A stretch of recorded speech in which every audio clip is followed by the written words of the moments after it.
Anjan has an invention that I think is going to be one of the most important game changers, possibly of even my lifetime. And I think that directly impacts our kiddos. I think light is an issue that we've not talked about nearly enough. The damaging effects of the devices and screens we're on all the time really are a big deal. The daylight computer's coming in with a solution, and I cannot wait to dive in.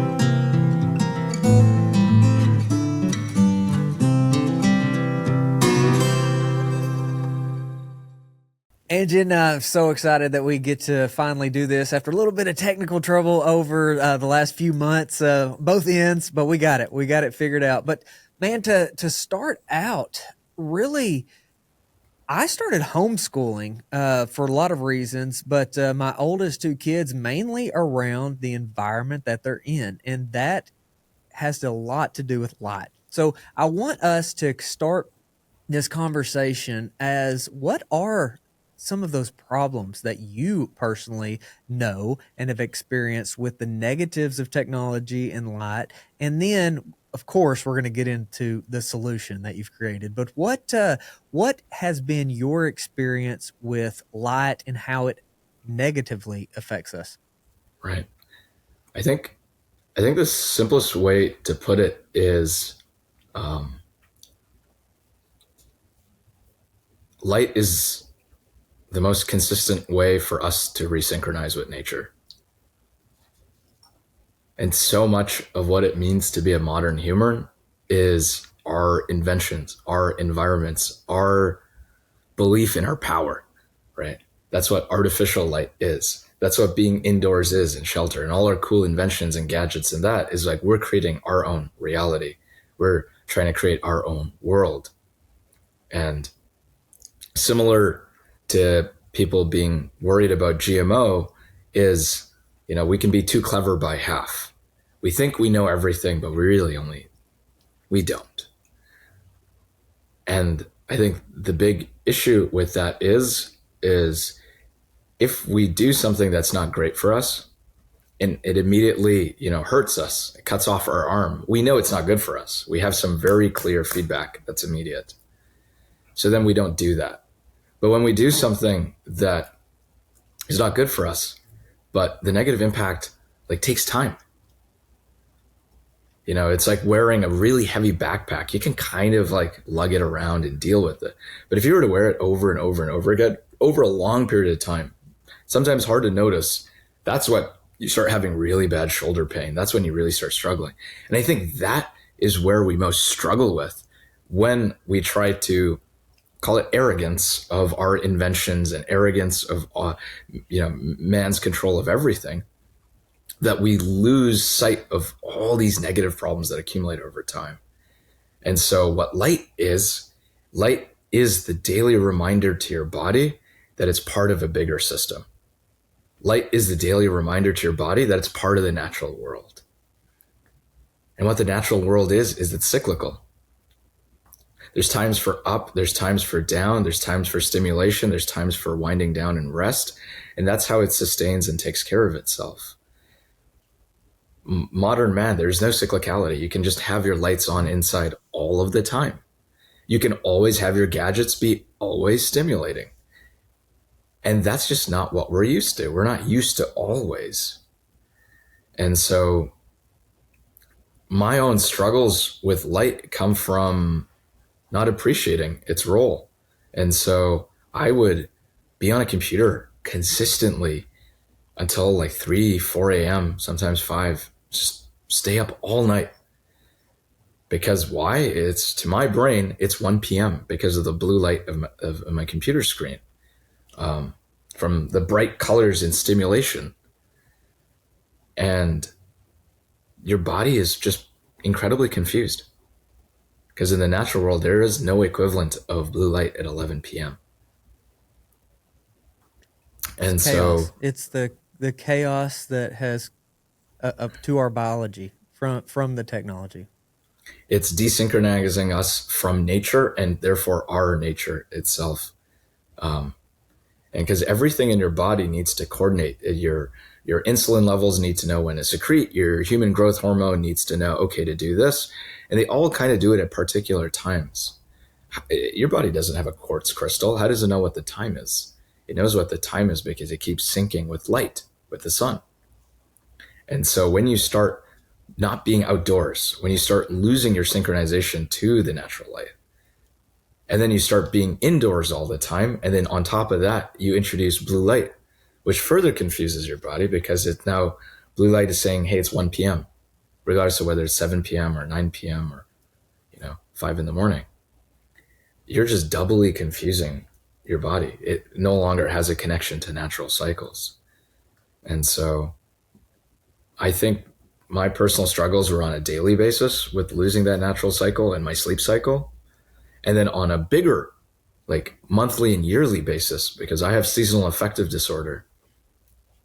And one of the main ways in which a lot of us are, having the winter blues, have seasonal affective disorder, is we're not spending enough time in the sun.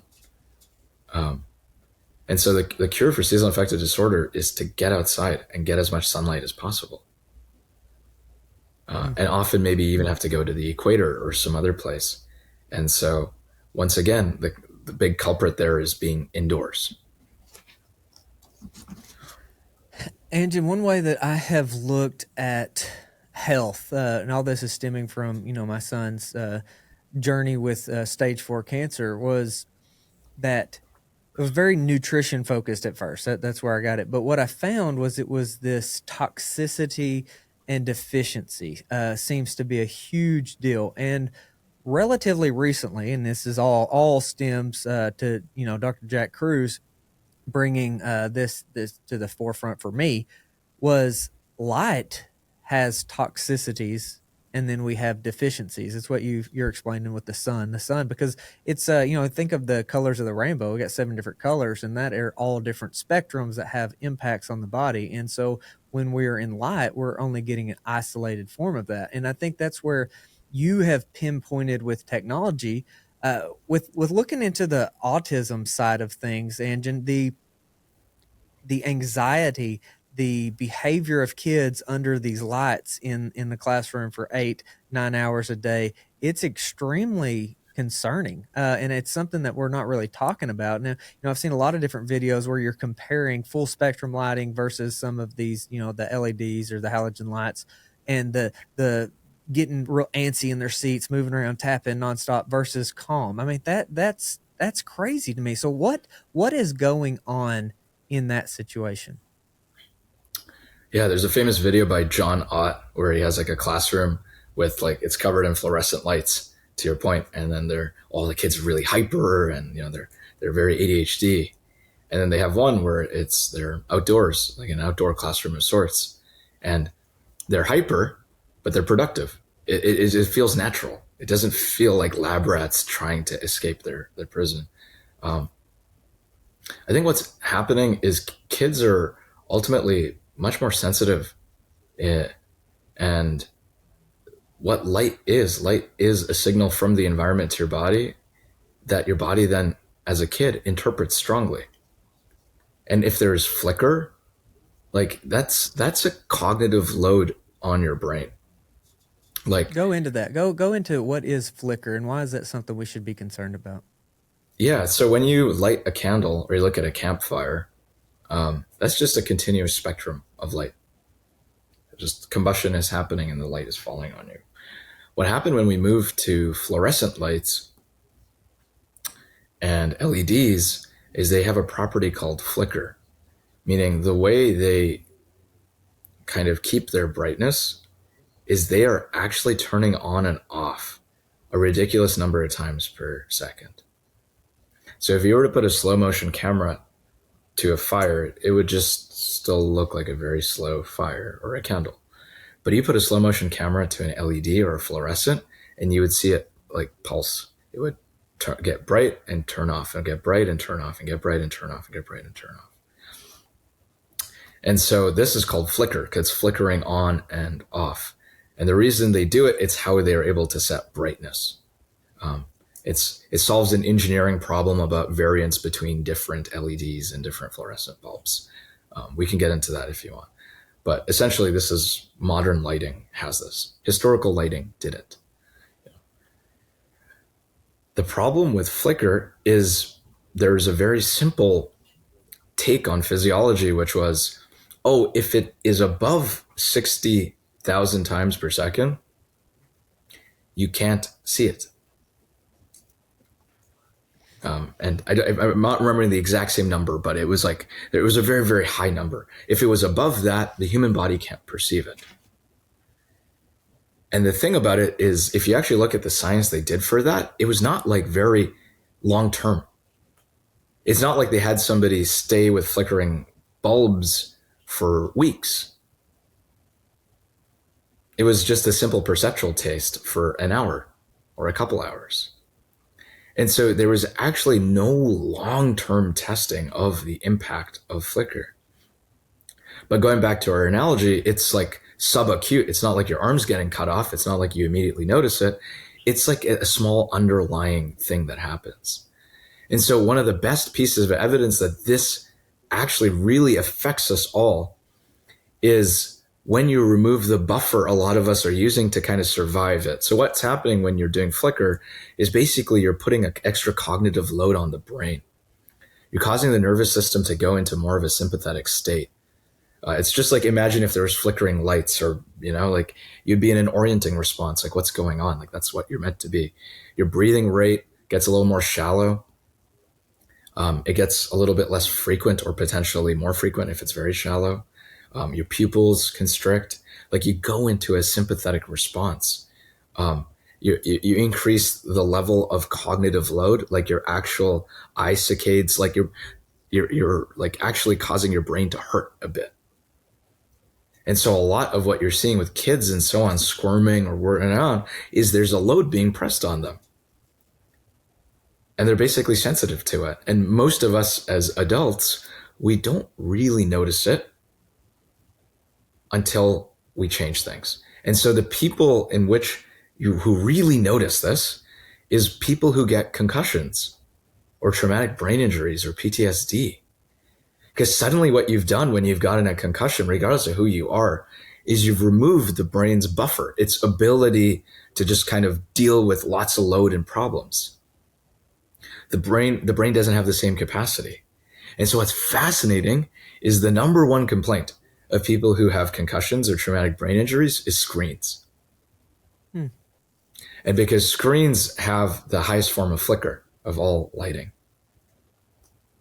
because they use LEDs. So TVs, iPhones, iPads, tablets, Yeah, those kind of things. yeah, exactly. And so how is it that these things are totally harmless, and then you get a concussion or traumatic brain injury or PTSD, and then they start to give you migraines and headaches and get your eyes to strain and hurt? I think this is extremely good proof that basically what's happening acutely to somebody with a TBI or concussion is happening to all of us subacutely all of the time. And it just happens to be that kids are more sensitive and therefore they're feeling that. And so lighting is powerful. It sets a lot of mood. It sets a lot of your nervous system. And, the world previously has not been too much about the nervous system, but now we're realizing how important the nervous system is, because basically so many of the body's problems around inflammation, autoimmune, and so on can be related to us always having a nervous system that's jacked. So computers, technology, all of that is supposed to help us do more, right? Accomplish more, understand more, process things faster, do all of these positive things, right? And as that is the perception, more and more schools are bringing in all the kids getting tablets, all the kids getting computers or laptops or whatever. And so that's actually a super terrifying thought once you understand what we have been talking about at this point. So let's go into what solution that you've come up with. You've got quite the story, and you've definitely struggled and wheeled your way to the point y'all are now to launch Daylight. So let's go into that. What is the difference? What are we getting by choosing to go a route that doesn't have the flicker and the isolated lights? For me, the simple calculus was, a computer is becoming more and more important in my life. Like, it is becoming the intermediary of so many things. And it's only going to go up in the years to come. It's only going to go up as AI stuff happens. Like, your computer only gets more and more powerful. So this thing is the most important non-human relationship. But over time, to our point about, like, it subacutely affects you, the health impacts of a computer are only going to accumulate more and more over time. The impact of being stuck indoors, the impact of that blue light, the impact of that flicker, of that eye strain, that's only going to go up more and more over time. And so the point of daylight was, holy crap, we can't just keep continuing with our iPads and iPhones and putting blue blocker glasses and just kind of trying to band-aid the solution and think it's only going to get worse. And so the main idea was, well, what does it actually take if you were to start a computer with, it has to be healthy? And then it can be productive. And then you can do blank. And then you can do X, Y, Z. But it has to take care of your physical health and actually mental health. And so the point of daylight was, okay, how do you make a computer that's healthier at all levels of being? Physical health, mental health, and intellectual health. And what that meant for me is, in learning in my own life and overall how important lighting is, was you got to make a computer that allows you to experience more natural light, be outside, and removes the junk light, which is the blue light. And so basically I spent 6 years. It turns out it's quite difficult, and why it hasn't existed before. And we've invented a computer display that is blue light free, can be used outdoors in the direct sun, or beside the window. So you can actually get full spectrum light. Outdoor classrooms are possible. Kids can spend time outside. And the third thing is, it's at nighttime, it has a pure amber zero blue backlight that is totally flicker free. So if you do need to use it indoors at nighttime or something, it won't emit blue light, and it's totally flicker free. And then we made it distraction free as well on top of it for the mental health portion. How receptive have educators been, or parents, to this message? Because Anjan, as I look, I understand a lot of the nutrition side, and the light piece is becoming more and more evident. And I still see people feeding their kids complete junk, right? And I still see what should be blatantly obvious, that the non-alcoholic fatty liver disease is a pediatric disease now. I mean, that's mind-blowing, right?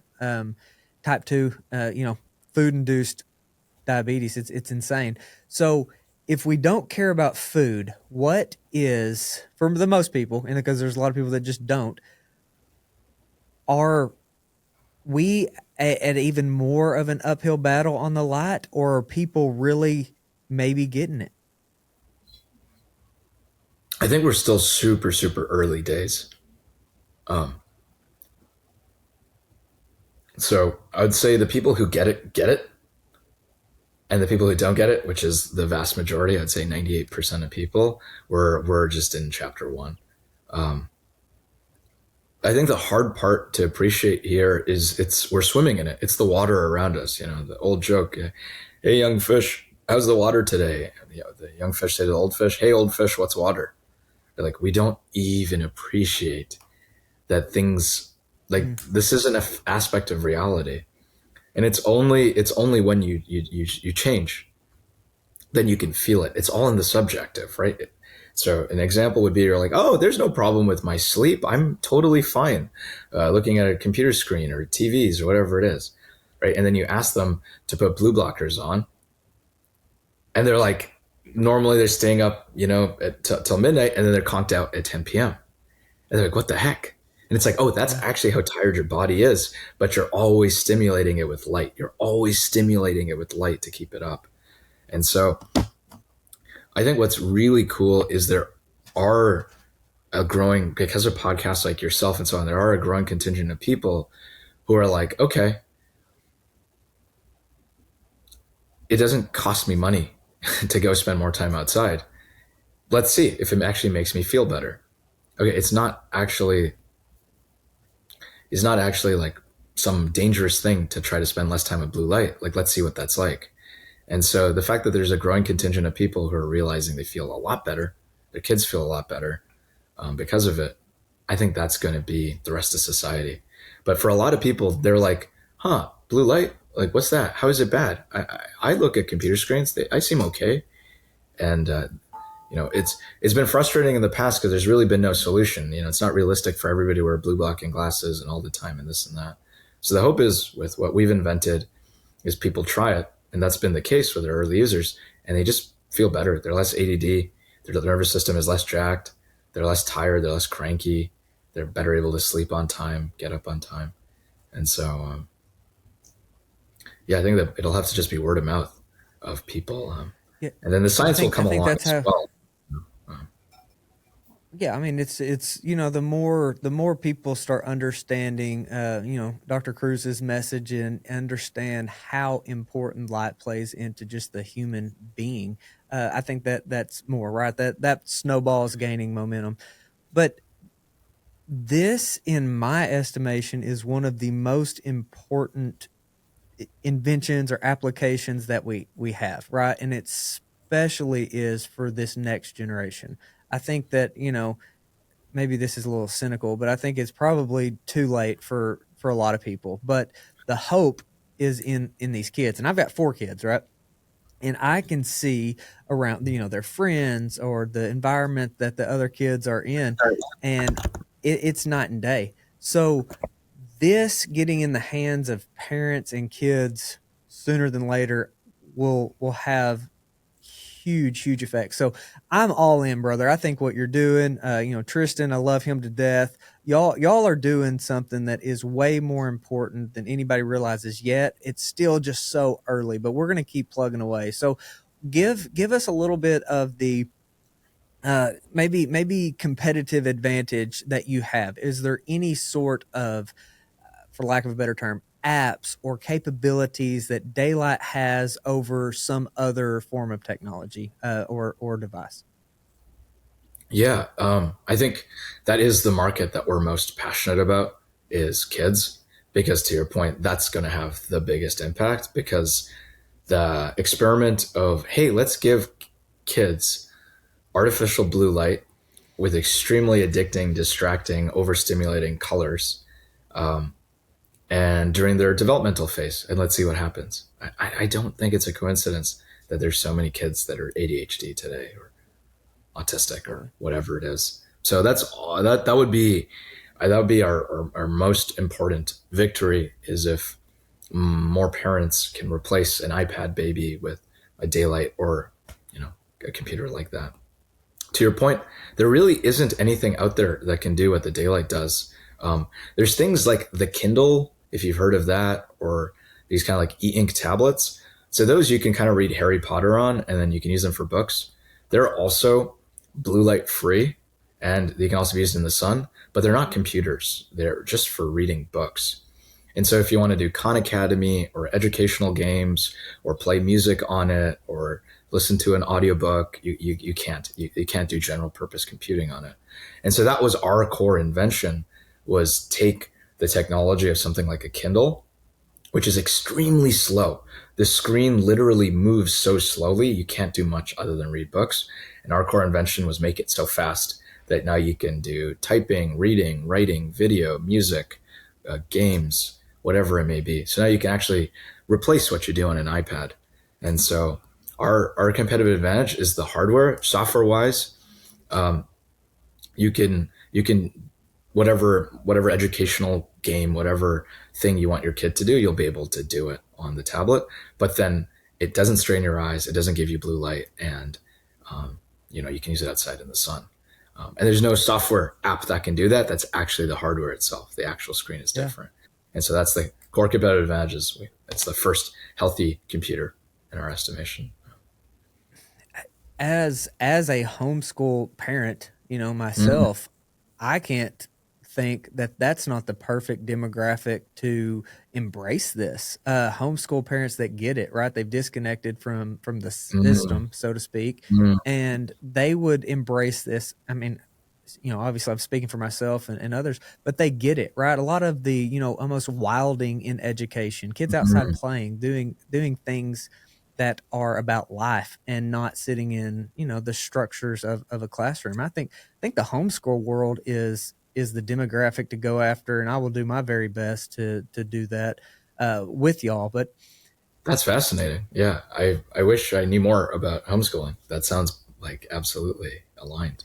well, and the reason that this is so obvious to me is I have attempted to get nutrition in schools like a lot, and I've gone after it through the athletic side because booster clubs and stuff can do a lot of things, and there's no buy-in, very little, and so the only people you really have buying in are the same ones that buy personal trainers for their kids to try to get them to D1, or the professionals, right? They will do things around nutrition sometimes.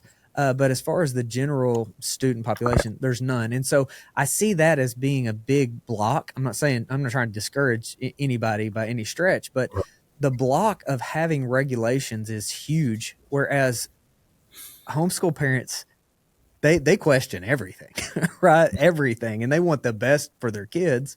Not that other parents don't, but a lot of times they see things differently. They have a different perspective, and so, yeah. So all my kids will have daylight. This is what we will be doing our education on, and I think that you're just going to keep doing a better job.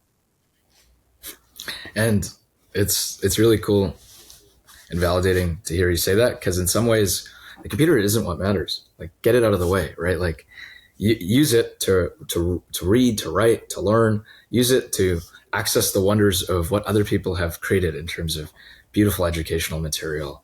But it's the least computer possible. Like, that's the goal here, is the least computer possible. Um, so like, Look, I life, that's love it, what man. matters. I love it. No, it's that's what we do. That's what we want our kids. We want our kids to be better than us, right? To have a better life than we did. That's kind of like the underlying desire as a parent. At least it is for me, to have a better life or the best life that they possibly can. And learning things that matter are really important. So the mechanism, to your point, being the least computer possible, actually is like one of the most exciting things I think I've ever heard you say. It's the means of getting there. So thank you for putting it like that. So where do we go to get a daylight, to learn more about what you're doing, to learn more about like the science? Because some of this may sound woo-woo to people, like light is bad for us, or the sunlight is not causing cancer and killing us. Like, what do you mean? What are you talking about there? So Right. where do we go, Anjan, to learn more about validating what you've said? I think I think the best validation for when it comes to changing your relationship to light is experimental. Like, try buying a daylight, try using blue blockers, and see how that impacts your sleep and mood. If you want to understand it more by reading, I would say the work of Alexander Wunsch, Wunsch, and Jack Cruz, and um, oh man, there's like a lot of different light scientists, like John Ott, OTT. Um, yeah, maybe those are three names to start. I would say check out their work, and it's pretty damn compelling, what the body of evidence is. And there's whole fields now dedicated to this. Like, there's a book by Sachin Panda all about circadian rhythms, which is all about light. And so, uh, yeah, the science is far from woo now. It's getting like pretty established. So that's where I would recommend for learning. For learning, to buy your computer, you can go to daylightcomputer.com. Um, we're sold out at the moment, but we're trying to get more inventory. So maybe by the time this airs, we'll have more computers available. Um, and if people want to reach out to us, we're trying to figure out, like, we're most passionate about getting this in front of kids. There's a lot of adults who want this as well. But if there's anybody who can help us get into different homeschooling pods, or Anjan at daylightcomputer.com, if you want to reach out to us. That's the area we're passionate about. What you want what you want us to maybe prioritize. We're very open and eager to learn. And Well, again, my friend, I'm super excited about this. It's been one of the things that I've lost the most sleep about, because I heard recently a PhD say that blue light at night is carcinogenic. And that really made me like stop in my tracks, because cancer is my world. Like at the end of the day, that's the whole reason that it motivates me to understand all of this. And Right. if that statement is accurate, which I believe it is, it explains a lot of what's going on. And so something like this is an absolute game changer. Daylight Computer, the company, I know a lot of the people behind it. Love you guys. And the mission is pure, and it's not financially driven as the sole reason for doing it. And I think that that's caused y'all a little bit of struggles along the way, because most people just only want to invest in something they know they're going to get a banger return on. So what can we do to help? Just as we wrap this up, what can we do to help y'all? Support us by hopefully buying the product and making it useful for yourself and your family. Reach out to Anjan@daylightcomputer.com if you have any leads for us and how to get this in front of more kids, different homeschooling pods, whatever it may be, related to education. And just keep sharing the word out there that, you don't even need to buy a Daylight Computer. Just go spend more time in the sun.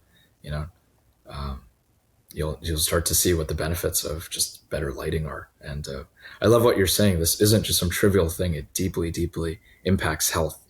And I wish more people knew this. So this is one thing I want to kind of end with is Steve Jobs didn't allow his own kids to have iPhones and iPads until they were 16. Yet he sold it to your family. And that to me is, I don't even know if anything more needs to be said. Like, those of us who are realizing how important it is to regulate a computer and its negative health impacts, we're just doing the same thing as the guy who's created it. And so I think it's so important we all wake up and realize that there isn't any accountability.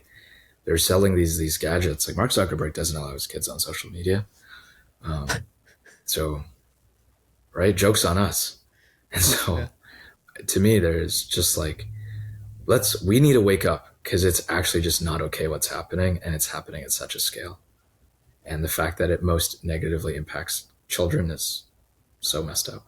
So agree wholeheartedly, my friend. Well, thank you so much for the time, and I know we'll be talking soon. Thank you. Thanks for having me on.